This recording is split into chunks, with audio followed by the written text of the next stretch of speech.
আসসালামু আলাইকুম সবাইকে। কেমন আছেন আপনারা? দুনিয়া টাকার গোলাম নাটকের ২০ নম্বর পর্বটি আপনারা ইতিমধ্যে দেখেছেন এবং আপনাদের ভালোবাসায় আমাদের প্রতিটি পর্ব আজ কোটি মানুষের হৃদয়ে জায়গা করে নিয়েছে। আপনাদের এই ভালোবাসা আমাদের আরও ভালো কাজ উপহার দেওয়ার অনুপ্রেরণা যোগায়। আজকের এই বিশেষ পর্বে আমরা দেখেছি কিভাবে টাকার কাছে মানুষের বিবেক বিক্রি হয়ে যায় আর কিভাবে একজন সাধারণ মানুষ তার প্রিয়জনকে হারিয়ে বিচারের আশায় দাঁড়ে দাঁড়ে ঘোরে। কিন্তু গল্প এখানেই শেষ নয়। টাকার অহংকার কি চিরস্থায়ী হতে পারে?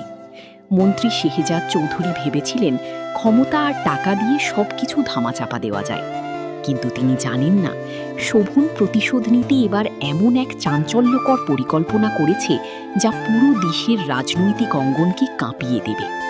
মন্ত্রী শেহজাদ চৌধুরীকে জনসম্মুখের সেই গ্রামে এসে হাত জোড় করে ক্ষমা চাইতে হবে, যেখানে তিনি টাকার জোরে একটি নিষ্পাপ মেয়ের জীবন কেড়ে নিয়েছিলেন।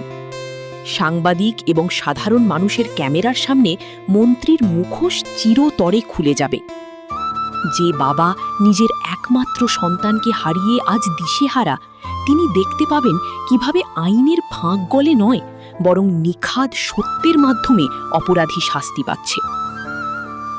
শোভন ও তার সঙ্গীরা কি পারবে সমাজে সত্যিকারের ন্যায় বিচার প্রতিষ্ঠা করতে, নাকি নতুন কোনো ষড়যন্ত্র তাদের আটকে দেবে? অনেকেই আপনারা জানতে চেয়েছেন দুনিয়া টাকার গোলামের আগামী ২১তম পর্ব কবে আসছে। খুব শীঘ্রই, ঠিক আগামী, এখানে আপনার নির্দিষ্ট দিন, যেমন আগামী শুক্রবার রাত, সময় যেমন ৮টায় আমাদের অফিসিয়াল ইউটিউব চ্যানেলে রিলিজ হতে চলেছে পরবর্তী পর্ব। তাই দেরি না করে যারা এখনও আমাদের চ্যানেলটি সাবস্ক্রাইব করেননি তারা এখনই সাবস্ক্রাইব করে ফেলুন এবং বেল আইকনটি বাজিয়ে রাখুন, যাতে পর্বটি আসার সাথে সাথেই নোটিফিকেশন পেয়ে যান। প্রবাসী ভাই বোনেরা এবং দেশের প্রতিটি প্রান্তে থাকা আমাদের প্রিয় দর্শকরা, যেভাবে আপনারা আমাদের প্রথম পর্ব থেকে আজ পর্যন্ত প্রতিটি এপিসোড শেয়ার করে আমাদের পাশে থেকেছেন, ঠিক এভাবেই ভালোবাসা দিয়ে যাবেন। আপনাদের জন্যই আমাদের এই পথ চলা। তো আর দেরি কেন? দেখতে থাকুন, শেয়ার করুন এবং ভালোবেসে আমাদের সাথেই থাকুন। সবাই ভালো থাকবেন, সুস্থ থাকবেন। আল্লাহ হাফেজ।